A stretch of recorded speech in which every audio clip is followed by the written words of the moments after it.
Day 102, Road to a Million. This is a series that you guys may very well be aware of at this point in time. And if not, that's okay. All I do is I record a little, I'd say, video journal diary experience from my day.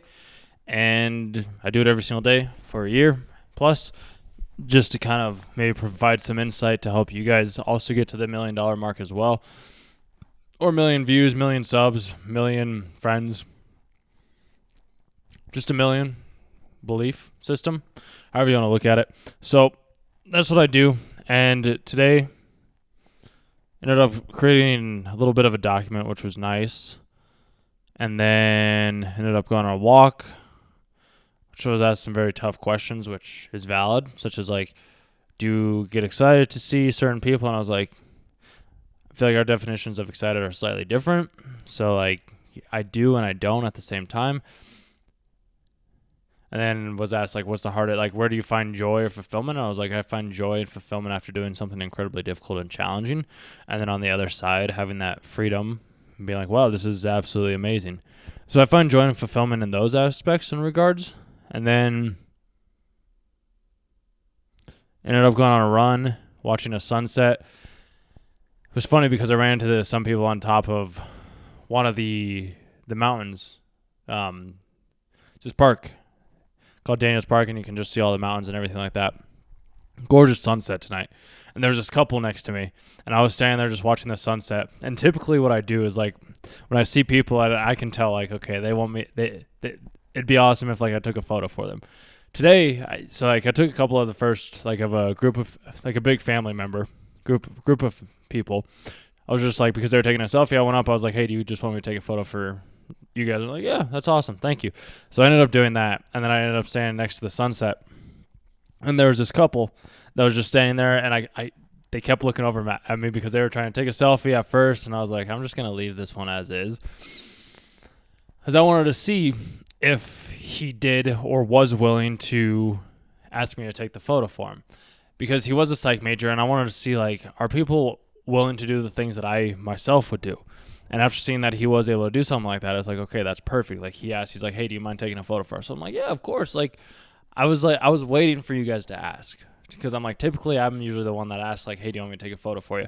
He's like, yeah, it's a pretty good social experiment. I'm like, that is a pretty good social experiment. And he found out he was also into psychology, and I was like, yeah, that's kind of what I do, like with my channel and everything like that. And I did start talking with him more than his girlfriend, because I'm always worried when I talk with the girlfriend too much, they're gonna fall in love with me. Maybe that's arrogance, possibly, maybe a little bit. But I've had it happen before, where it's just like I can, even though it is my own. Maybe that's my own perception. So I guess if I saw a guy like myself talking to my girl, I'd be like, what the fuck is this guy doing? But it's like, I'm just friendly, and I guess I have to realize that it's just like, okay, I'm just being friendly with them. Interesting. So I would have loved to just continually talking with her and talk with her and talk with her. I would have much more enjoyed that. I just have this perception in my mind that I guess I need to overcome as well too. It's like if I talk with the girl and she's dating somebody, automatically I would just be like, oh, this dude's trying to sleep with my girl. And it's like, no, that's not what I'm trying to do at all. I'm just trying to have a conversation.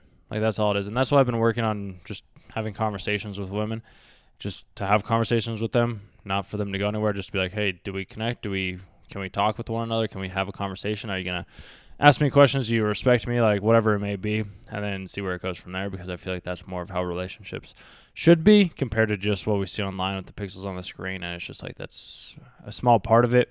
I've done it. It doesn't really bring any sort of fulfillment. So just keep that in mind. And then ended up going to the gym, lifting with a guy that I did a podcast with a couple weeks ago, a friend of mine. And it was fascinating to see, because it's like, I didn't think I was as strong as I am. And then seeing how, like, the weights that he was doing on shoulder press, like, nothing against the weights that he was doing, because I was doing those weights as well at a certain point in time. And I just had always assumed, I'm just like, I see all these other people, like, lifting super heavy weights, and I'm just like, damn, dude.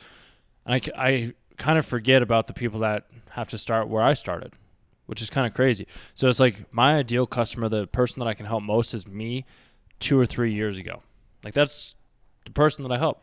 So I can always help people in train. I can help people with communication. I can help people with women. I can help people with approaching. I can help men, primarily probably women. Men.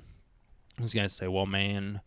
I probably could help some women as well too. So I was trying to figure out like the psychographic, because I heard that on a coaching call as well too, where it's just like you have the psychographic, so it's more of like where are they at mentally. It's not necessarily a demographic, which I was like, that's kind of smart. So it's kind of along the lines of how much are they willing to learn? It doesn't matter so much on the age, because like you could be a 40-year-old and have the same mindset of be like, all right, I want to switch and I want to start to become more confident. I want to figure out how to build my network. I want to figure out how to make more sales. I want to figure out how to close more deals. I want to get in shape. And it's just like that psychographic is different. And that could be an 18-year-old. It could be a 35-year-old. It could be a 60-year-old. It could be a 75-year-old. It could be a 43-year-old. It could be a 28-year-old. It could be any type of age. It's more of like where are they at mentally? And I kind of like that approach. I really do genuinely like that approach. So I'm probably going to experiment with that a little bit. And then just filming a podcast here in about 15 minutes or so. So that'll be fun. And then, yeah, I mean, that's pretty much about it. I don't know where we are at sub-wise right now. I genuinely have no idea.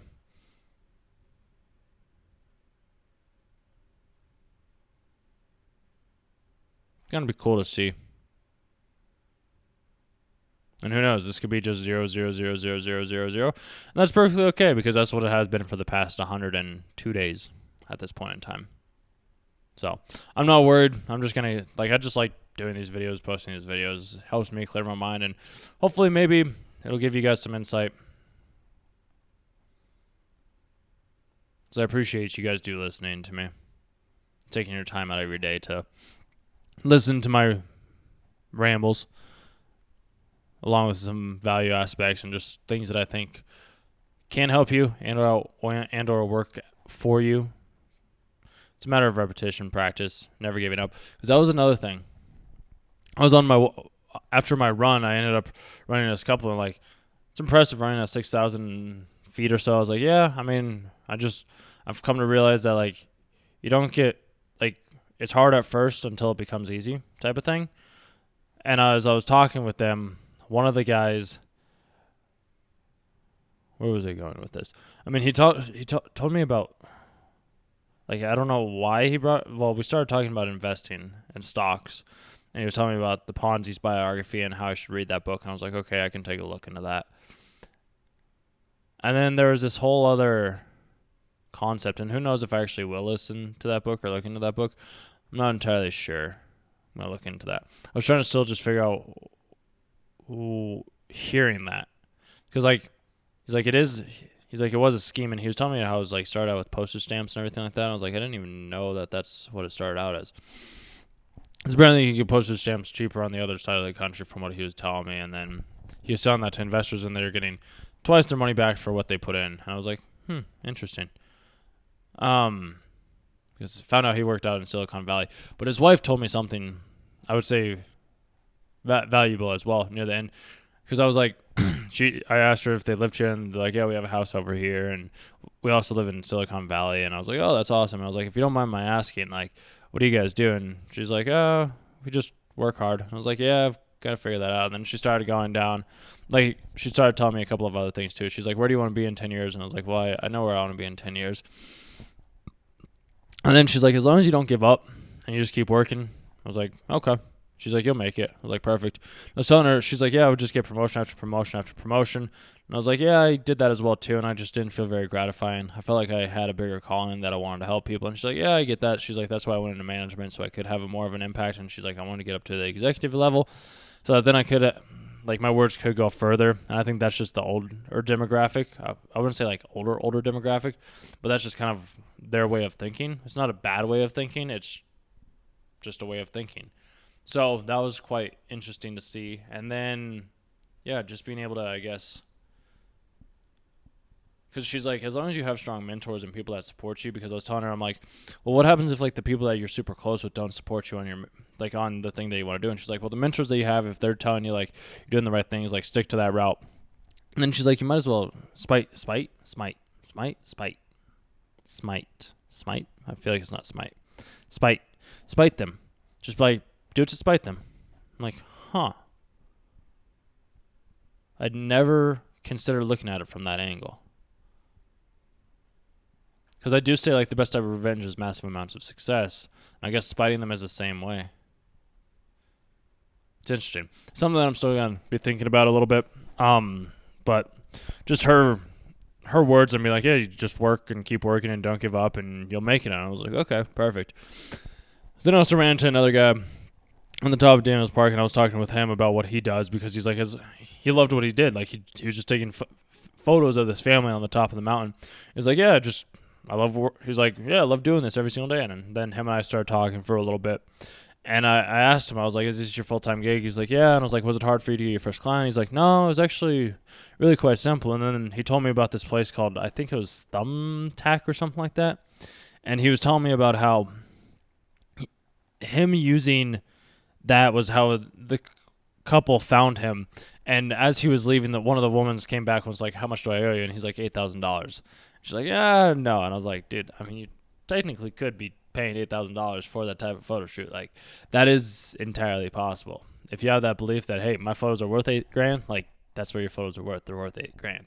Especially if you have all the other testimonials and all these other, like, feedback or proof of concept of like, hey, look at all these other happy customers that I've served. Like, this is what I'm paying. These are all the other famous people that I've helped, or photos I've taken of other people. And I'm like, oh, that's awesome. And he was telling me, he's like, yeah, I didn't want to be in corporate America. I was like, yeah, I was there as well too. Like, I enjoyed it. It's fun. Like, it's interesting. It's just like I felt like, as I was telling the other couple too, it's just like I felt like I have a higher calling, and I've always wanted to start my own business because that's what my parents did. To a certain degree, I've just always felt more inclined to doing my own personal business, like the guy that I was talking to in the other day.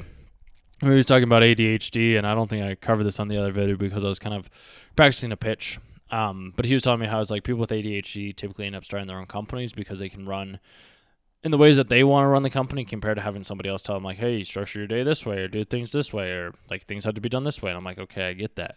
And I don't have clinical ADHD. I don't even know if I have unclinical ADHD. Sometimes it is hard for me to focus, but then I can also get super hyper focused on certain tasks, such as building Legos. Absolutely love that. Or like riding my bike.